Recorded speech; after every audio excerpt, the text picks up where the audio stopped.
toutes et à tous, bienvenue dans cet épisode de Remax On Speaker numéro 25. J'espère tout d'abord que vous allez bien, vous et vos proches. Aujourd'hui, c'est un épisode spécial, c'est surtout un invité spécial. C'est pour ça qu'on l'a mis à 14 heures, puisqu'on accueille Serge Brousseau, qui est chez lui au Québec et qui va animer cet épisode. Donc d'abord, merci Serge de te lever de si bon matin et d'être prêt déjà, puisqu'il est 8 heures chez toi. Et est-ce que tu vas bien? Est-ce que tu es prêt? Moi, je vais excessivement bien. Excessivement bien. Bon, eh bien, très bien. Je vais te présenter très rapidement. Le but, c'est surtout de te laisser du temps. Et puis, la meilleure présentation que tu as, c'est quand tu parles. Quand tu parles et que tu mets toute ton énergie. Donc, je vais faire très rapide. En quelques mots, Serge, c'est quelqu'un qui est broker chez Remax au Québec depuis 25 ans. Il a 5 agences qui représentent presque 300 agents aujourd'hui. Alors, on dit courtier au Québec. Donc, peut-être que quand il parlera, il dira courtier. Vous verrez. Et il a été pendant 15 ans président de l'Ordre de l'immobilier au Québec et ça fait maintenant 35 ans qu'il est conférencier. Donc, il aime ça, il aime partager sa positivité et son énergie. Pour ceux qui le connaissent, il est intervenu à la convention de septembre et on avait eu des très, très bons retours, Serge. Donc, quand on lui a proposé de faire un épisode, il a tout de suite dit oui. Donc, merci beaucoup à toi. Je vais te laisser maintenant et puis je vais revenir à la fin de l'épisode pour te poser des questions. Donc, pendant cet épisode, si vous avez des questions, n'hésitez pas, vous écrivez dans le chat comme d'habitude. Et puis, en fonction du temps qu'on aura, on reviendra lui poser quelques questions. Et bien, Serge, c'est à toi. Merci, merci, merci. Vas-y. J'ai fait du bien, j'ai fait des fautes. On fait comme on peut. J'ai fait des folies, j'ai pris des fous rires. Je croyais être... Il est où le bonheur, les amis? Il est où? J'espère que vous allez très bien ce matin. Moi, j'ai une opportunité aujourd'hui incroyable. Incroyable de vous parler. Incroyable de vous parler de l'autre côté de l'océan. Je regardais la météo chez vous ce matin. Il fait 24 degrés plein soleil. Je voulais vous dire aujourd'hui, quand on se compare, on se console. Parce que chez moi, ce matin, il fait moins 4 degrés et il est 8 heures du matin. Vous allez voir en arrière de moi, il y a quand même du soleil et ça va être une journée magnifique. Il va faire 4 degrés. Donc, on prend ce qu'on a dans la vie, hein? Puis c'est un peu toujours comme ça. Je vous montrais mon petit coussin. Ça, c'est mon petit coussin du matin. Today is a good day. Puis je sais que vous, en France, vous avez beaucoup d'anglicisme, puis vous comprenez très bien ça. Au Québec, il me dirait, Serge, pourquoi tu ne l'as pas écrit en français? Ben, c'est parce que lorsque je l'ai vu, il était en anglais. J'étais capable de déchiffrer ce que ça veut dire. Vous savez, dans la vie, peu importe, nous sommes en pandémie. On vit actuellement la même chose sur toute la Terre. Et c'est une chose qui n'est pas arrivée souvent. Vous savez, on a eu, vous n'avez certainement pas eu ça, vous, la grippe espagnole, mais ça a été un fléau immense dans la vie. Et ça semblait peut-être, je ne vous dirais pas que c'est moins pire, parce que c'est après ça, après le fléau qu'on a vu, comment c'était important et comment ça avait été incroyable. Mais aujourd'hui, le système de communication, puis on a la preuve aujourd'hui, c'est qu'un individu de l'autre côté, je ne dirais pas de l'autre côté de la planète, mais assez loin de chez vous, est capable de vous parler, est capable d'être là en direct. C'est formidable, mais c'est aussi incroyable, puis des fois, c'est aussi épeurant. Parce que là, on sait tout ce qui se passe en Chine, on sait ce qui se passe en Indonésie, en Australie, aux États-Unis, au Québec, en France. Donc, on a des nouvelles de partout, mais de partout dans le monde. Et ça peut nous affecter. Vous savez, les courtiers ou les agents ne sont pas différents du reste des gens. Actuellement, dans cette pandémie-là, on a des gens qui sont, je les appelle les hypochondriaques peut-être, des gens qui ont vraiment peur de la situation, de ce qui se passe actuellement et qui trouvent incroyable que les gens qui sont de l'autre côté de la clôture, je les appelle les je m'en foutisme, de dire, ben, c'est pas si grave que ça, le gouvernement exagère, c'est pas dans une position si épouvantable. Il y a même actuellement, aux États-Unis, des parades pour parler du déconfinement. Ça vous donne une idée? Et chez nous, au Québec et au Canada, on dit restez chez vous. Mais c'est quand même notre voisin immédiat. Donc, on parle complètement des deux côtés du visage dans deux pays qui sont conjoints. Et tu as les gens au milieu, ce que j'appelle les gens normaux. Donc, j'espère que vous en faites partie, qui sont capables de juger les bons et les mauvais côtés de tout ça et qui vont passer à travers cette situation-là d'une façon enrichissante. Et c'est ce que je dis à tous les matins. Peu importe si on est en pandémie, peu importe si on est dans un temps régulier, est-ce que chacun de vous, le matin, vous vous levez et vous vous dites « Today is going to be a great day ». Aujourd'hui, il va être une bonne journée. Vous savez, la réussite est une décision que l'on prend à chaque jour. Ce n'est pas un objectif à atteindre, la réussite. La réussite est un objectif à chaque seconde de notre vie. Comment on parle à nos conjoints, à nos conjointes, comment on parle à nos enfants, comment on parle à nos employés, comment on parle à notre réceptionniste au bureau, comment on parle aux gens de notre direction, comment on est à tous les jours. Ce qui fait la qualité d'un individu, ce n'est pas sa compétence. Elle fait partie de la réussite d'un individu, mais avant tout, c'est l'attitude que l'on a à tous les jours. Et l'attitude, ça s'apprend, ça se cultive et ça se travaille. Et ça se travaille à tous les jours. Vous savez, actuellement, nous sommes dans une période où nous vivons du changement. Vous êtes confrontés, nous sommes confrontés à nous-mêmes actuellement. Nous sommes confrontés davantage à chaque jour de notre vie parce qu'on vit des choses extraordinaires que nous n'avons jamais vécues et que nous ne vivrons probablement jamais. Et ce serait le fun dans 5 ans, dans 10 ans, qu'on dise on a bien passé à travers ça. J'ai beaucoup d'empathie. J'ai beaucoup d'empathie pour les gens qui ont des parents vivant seuls, vivant dans ce que nous, on appelle chez nous les CHSLD, les centres hospitaliers de longue durée, ou des gens qui sont après mourir ou dans des phases terminales, que ce soit en COVID ou en autre chose, auxquelles des gens n'ont pas accès, qu'on a chéri toute notre vie et qu'on n'a pas accès dans les derniers jours pour leur rendre hommage et leur dire qu'on les aime. Ça, c'est une période difficile à vivre. Ça demande de l'empathie. Et là, je comprends la difficulté qu'il peut y avoir. Mais malgré tout ça, même ces gens-là vont passer à travers. Actuellement, et là, c'est vraiment vrai, on dit, plus on se compare, plus on se console. Comparez-vous aujourd'hui à des gens qui sont plus malheureux que vous, dans une moins bonne position. Moi, actuellement, je vis à la campagne. Vous êtes actuellement en direct d'une petite ville qui s'appelle le Lac-Brome, Knowlton, dans les cantons de l'Est.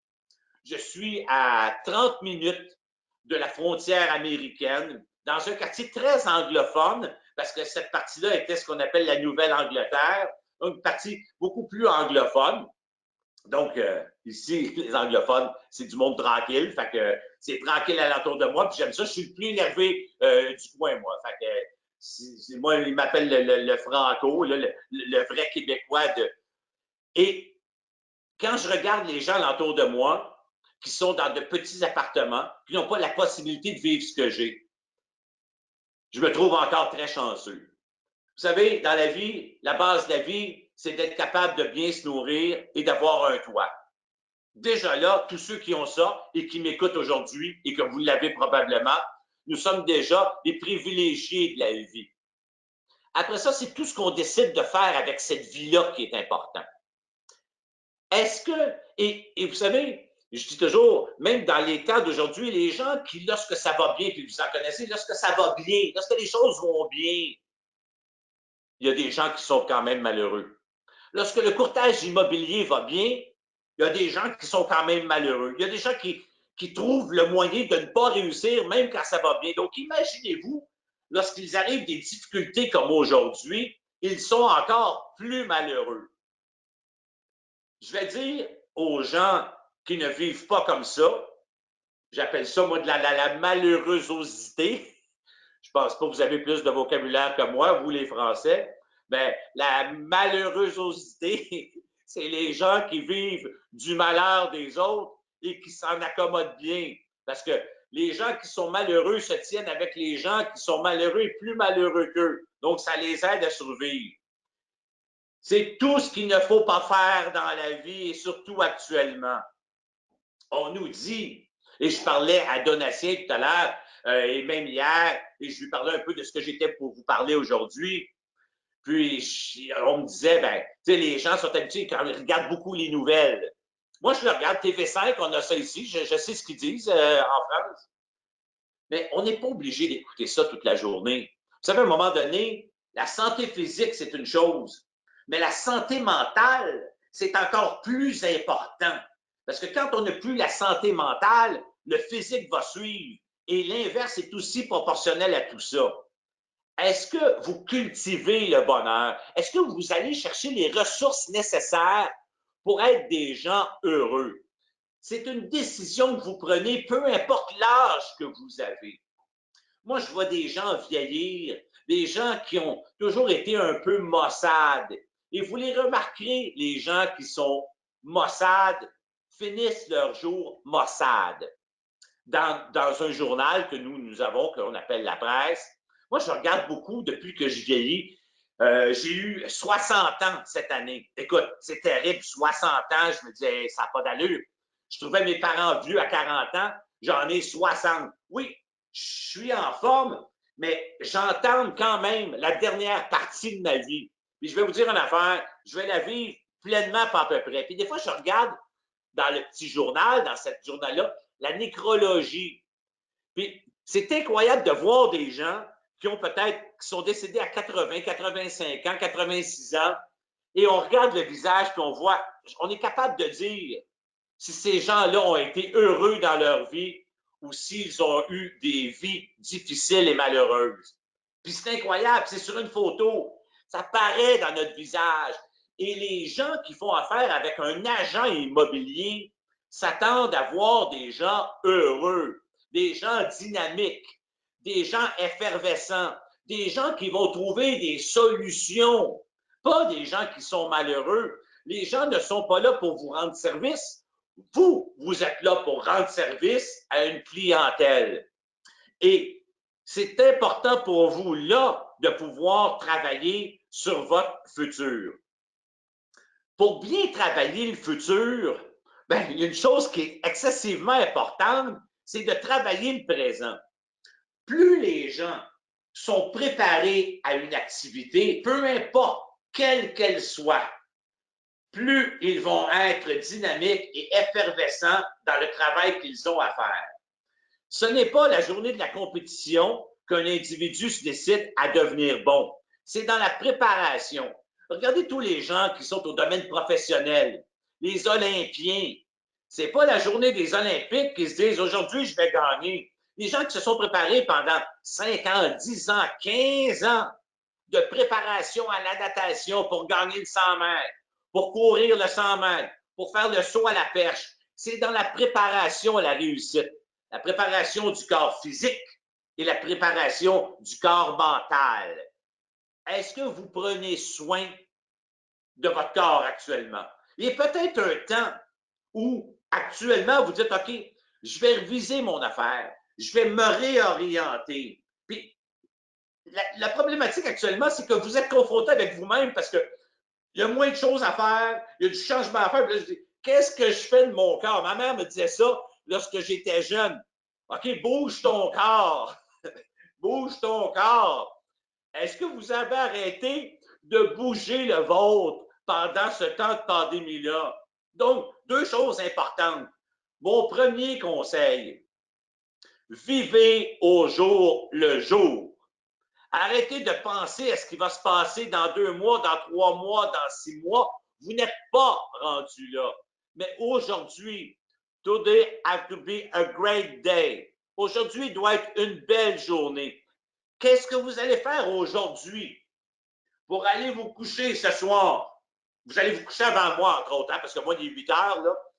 Qu'est-ce que vous allez faire quand est-ce que vous allez vous coucher? Allez-vous vous dire, puis allez vous acheter un petit coussin, puis avant de vous coucher, dire, est-ce que j'ai fait une belle journée?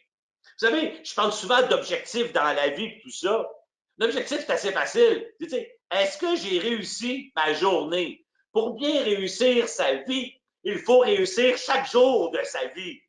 Donc, ce n'est pas à la fin, à 88 ans, à 92 ans, qu'on dit est-ce que j'ai réussi ma vie? Ça vaut la peine que le passage que vous ayez fait dans une ville magnifique comme Paris, ou vous êtes en France ou n'importe où en France, où vous avez les plus belles choses du monde, la nourriture abondante, les vins exceptionnels, les bistrots, chaque coin de rue, vous pouvez avoir du plaisir en masse chez vous. Mais pour ça, il y a un travail à faire aussi. Donc, est-ce que chaque jour de votre vie, vous prenez soin de vous? Vous vous alimentez bien? Est-ce que vous prenez soin de votre corps? Est-ce que vous faites de l'exercice? Ça a l'air un peu banal, mais c'est ce qui va faire en sorte que demain va être meilleur pour vous. Le deuxième conseil que j'aurais à vous donner après vivre au jour le jour et de prendre soin de vous au jour le jour, c'est aujourd'hui de préparer votre avenir. Le marché va certainement changer, être modifié à notre retour. Nous, au Québec, dans la dernière année, nous avions un marché d'acheteurs incroyable. On vivait un marché immobilier plus fort que jamais on a connu dans l'historique de l'immobilier. Sur des propriétés, nous avions des fois 17, 20, 25 promesses d'achat sur une même propriété. Écoutez, c'était l'abondance. Et malgré l'abondance, il y a des gens qui avaient de la difficulté à trouver leur chemin là-dedans, mais ceux qui étaient positifs réussissaient d'une façon incroyable. C'est sûr qu'au retour, on va avoir un marché différent. Est-ce que vous êtes enligné aujourd'hui pour travailler dans un marché qui va être différent? Est-ce que vous êtes après préparer votre prochain script pour parler aux gens? Est-ce que vous avez commencé à semer des choses pour qu'au retour, vous ayez plus d'inscriptions? Vous savez, dans le courtage immobilier, peu importe où vous êtes dans le monde, parce que j'ai donné des conférences à plusieurs endroits dans le monde, celui qui réussit le plus dans le courtage immobilier, c'est celui qui a le plus de maisons à vendre. Et quand je parle de maisons, je vais vous parler de la copropriété ou n'importe quoi qui a une habitation, c'est celui-là. C'est ça l'objectif premier que vous devez avoir. Est-ce que vous êtes capable de rendre service? Actuellement, plus que jamais, vous pourriez appeler des clients, vos acheteurs, vos vendeurs, et les gens disent, est-ce qu'il y a quelque chose que je peux faire pour vous? Dans ce temps de pandémie-là, avez-vous des insécurités? Y a-t-il quelque chose sur lequel je pourrais vous aider, vous donner de l'information? Ça va revenir, l'immobilier. Vous êtes capable, cette semaine, écoutez, j'ai ma directrice qui est formidable, qui est à l'écoute probablement là, qui est vraiment mon bonheur de tous les jours. Et je dis souvent, la force d'un leader, la force de gens qui réussissent sont les gens, avant tout, qui savent bien s'entourer. Êtes-vous bien entouré? Avez-vous des gens autour de vous qui peuvent vous aider à avancer? Ça peut être votre comptable, ça peut être votre adjoint, c'est souvent votre directeur. Êtes-vous entouré de gens performants? Vous savez, chez nous, chez Remax, parce que j'ai mis mon petit kit Remax aujourd'hui, ce matin. Nous, chez Remax, la force de ça, c'est que nous sommes rendus, et je vous félicite parce que lorsque j'ai été à Paris cet été, l'été dernier, vous étiez, je crois, 250 ou 300 courtiers. Vous êtes plus de 500 courtiers. Et on a suivi cette étape-là. Et profitez-en pendant que vous êtes 500 parce que dans peu de temps, vous allez être 1000, 2000, 3000, comme nous, on l'a été. Et maintenant, nous sommes 4000 courtiers. Il y a au Québec actuellement 16 000 détenteurs de permis, 16 000 courtiers immobiliers. Sur 16 000, il y a 4 000 courtiers Remax et les 4 000 courtiers Remax font 50% du marché. Ça vous donne la performance de cette entreprise-là. Et plus vous êtes avec des gens performants, plus vous allez performer et plus vous devez utiliser cette marque de commerce-là et ce travail-là. Donc, chacun de vous devient des éléments actifs pour faire en sorte d'être encore plus fort demain matin où vous devez travailler. Et là, je ne ferai pas excusez mon speech sur la collaboration parce que je l'ai fait quand j'ai été vous voir pour vous parler du principe de collaboration qui, j'espère, va arriver beaucoup plus fort chez vous à un moment donné et que là, vous allez gagner toutes les courses lorsque ça va se faire. Mais est-ce que vous êtes prêt à préparer votre avenir? Est-ce que si je vous demandais un exercice très simple, parce qu'on a fait ça chez nous, à savoir que chacun d'entre vous puisse écrire aujourd'hui, si je vous demandais quelles sont les 10 raisons pour lesquelles je devrais faire affaire avec vous? La question semble très facile et même très banale. Mais souvent, en entrevue, je demande à des gens que j'engage, pas nécessairement des courtiers, mais même des employés, du staff, où je leur dis des fois, pourquoi je vous engagerais, vous? Et vous savez quoi? Les gens ont de la difficulté à répondre à ça. Les gens ne se connaissent même pas, ne sont pas capables de verbaliser. Vous le savez peut-être dans votre tête qui vous êtes. Mais êtes-vous capable de le verbaliser complètement? Si un client vous demandait, Henri, pourquoi je fais affaire avec toi comme agent immobilier chez nous? Vous devriez être excessivement empathique à cette question, dire, et que j'aime votre question. Parce que j'enseigne ça aussi, comment répondre aux objections. Et la première façon de répondre à une objection, c'est de l'empathie. Et que j'aime votre question. Lorsque les gens vous posent des questions et que vous démontrez que vous avez la réponse, c'est ce que les gens s'attendent et que j'aime votre question. Henri, vous ne trouverez jamais quelqu'un de plus dynamique que moi. Vous ne trouverez jamais quelqu'un de plus disponible que moi. La mise en marché, je connais ça et je vais vous le prouver. La rencontre des gens me fait plaisir. J'aime visiter des maisons. C'est mon dada. Je connais les propriétés. Je connais les copropriétés. J'ai un permis qui me permet de vendre votre propriété au meilleur prix et aux meilleures conditions. Nous avons les formulaires exprès pour vendre votre propriété. On a une banque de données d'acheteurs constants auxquels on suit, etc., etc., etc. Ça devrait. Mais, sauf qu'on dit toujours, c'est comme les objectifs, ça doit être écrit. Ça doit être écrit, répété, répété et répété pour que ça devienne une seconde nature. Vous savez, les champions, dans n'importe quelle discipline, il n'y a pas de miracle à ça. La fréquence égale la performance. Plus vous faites une activité, plus vous allez être bon dans votre activité. Mais si vous faites un téléphone par semaine à des clients potentiels, vous ne serez jamais bon en prospection, vous ne serez jamais bon en sollicitation.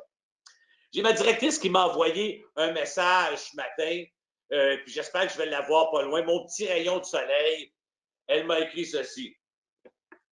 Quand on ose, on se trompe souvent. Quand on n'ose pas, on se trompe toujours.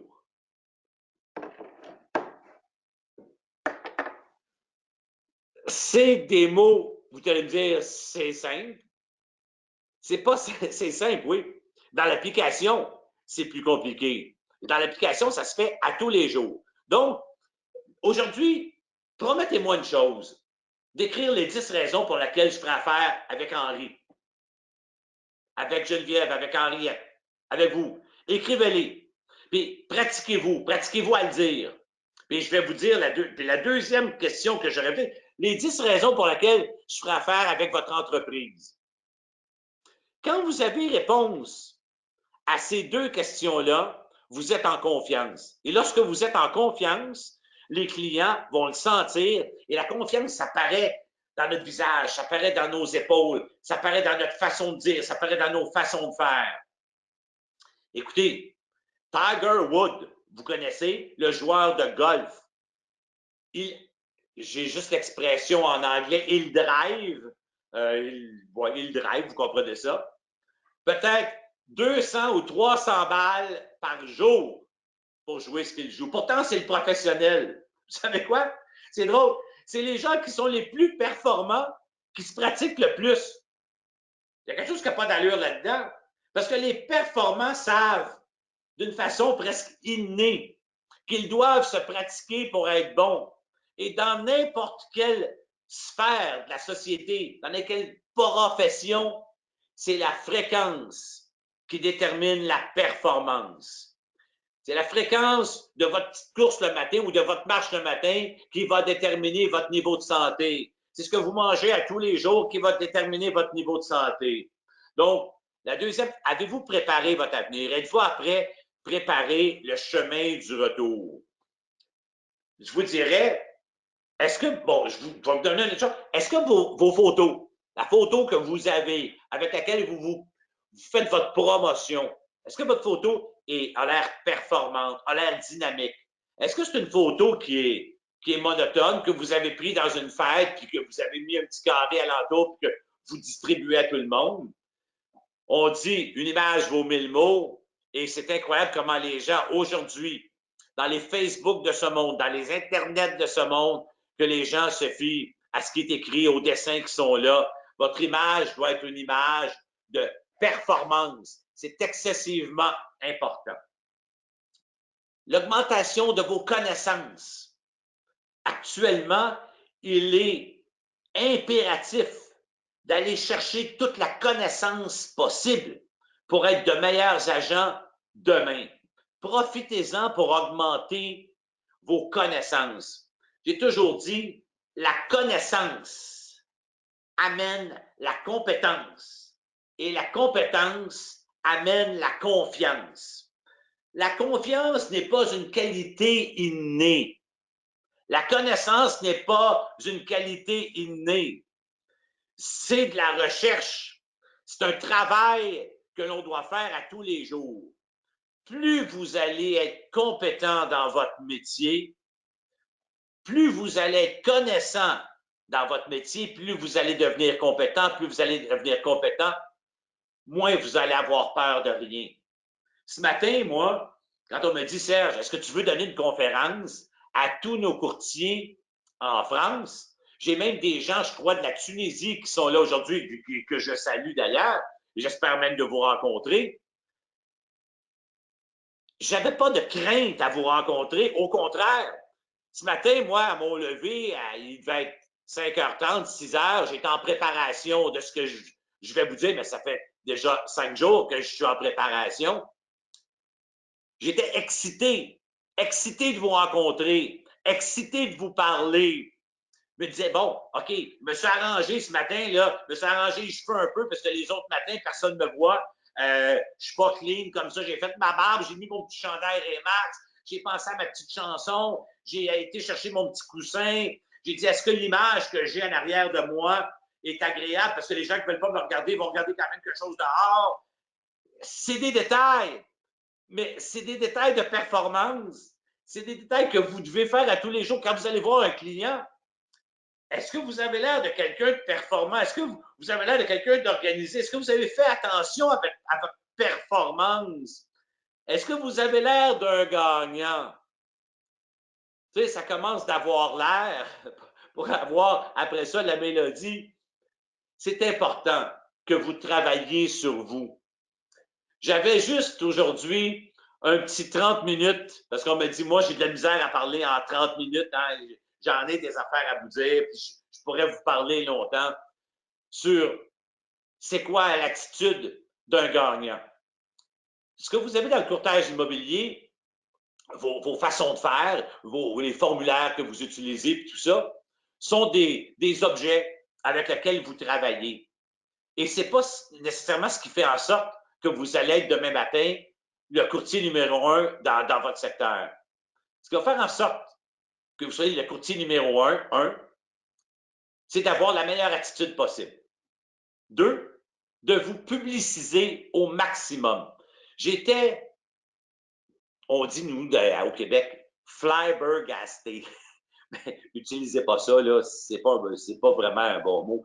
J'étais donc excessivement surpris de voir la rareté de la promotion des courtiers dans les secteurs que j'ai vus à Paris, dans les arrondissements. Chez nous, à chaque coin de rue, dans les arrêts d'autobus, partout, on voit l'image d'un courtier. Une image, là, des distributions de pamphlets, de brochures, des distributions de papier, des gens qui font de la promotion.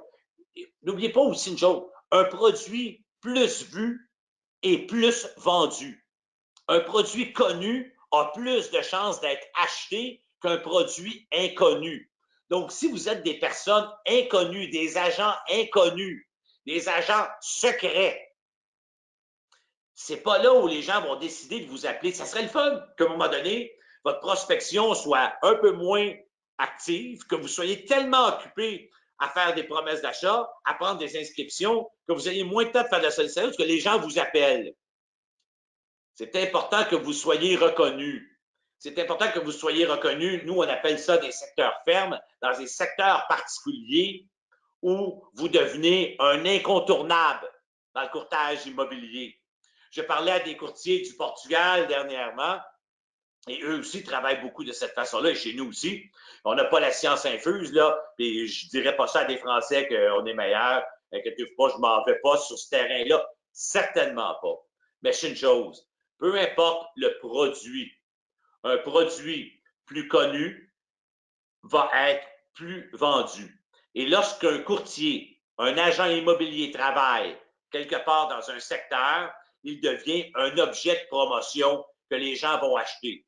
Ce serait le fun qu'à votre tour, les gens vous appellent parce qu'ils vous ont vu à tel endroit, ils ont reçu une brochure à tel endroit, ils ont vu votre carte d'affaires à tel endroit, ils savent que vous êtes un agent performant. Donc, mon message à la fin, parce que j'ai quand même une petite heure là, qui s'est écrit 34, donc j'ai déjà passé 4 minutes de mon temps. Donessé va être obligé de me donner une augmentation de salaire. Je vous dis une chose. Vivez, non, je vais commencer vraiment Today is going to be a great day. Aujourd'hui, je vais travailler à ce que cette journée-là soit exceptionnelle pour m'assurer qu'à mon coucher, je vais dire, effectivement, ça a été une journée où j'ai avancé. La deuxième chose, je vais travailler sur moi aujourd'hui. Je vais être en forme physiquement et mentalement. La troisième chose, je vais travailler sur mon avenir. Je vais travailler sur mon avenir. Et votre avenir n'est pas loin, là. Ça va se régler, cette pandémie-là. Ça va se régler sous peu. 4, je vais écouter un peu moins de nouvelles et je vais m'enrichir de gens qui sont enrichissants. Je vais aller me chercher aujourd'hui un livre sur les faiblesses que j'ai. Si vous êtes moins fort en communication, allez lire un livre sur la communication pour être meilleur, là. Si votre attitude n'est pas une attitude gagnante, je suis convaincu, moi, je vais dans les librairies, puis je dis à mes courtiers, allez dans le, je ne vous dirai pas comment je leur dis ça, là, mais allez dans le département non, je ne peux pas vous dire le mot, ce ne serait pas gentil, mais des un peu fragiles. Tu sais, vous savez, il y a toutes les choses de psychologie. Puis vous allez regarder les titres, puis vous allez dire, oh, ce livre-là, je pense que je devrais le lire. Allez regarder les gens qui ont réussi dans la vie, vos idoles, les gens que vous dites, lui a réussi, comment il a réussi. Enrichissez-vous de gens qui se sont enrichis intellectuellement et enrichis monétairement. Entourez-vous de bonheur. Ayez pas peur de vivre des belles choses.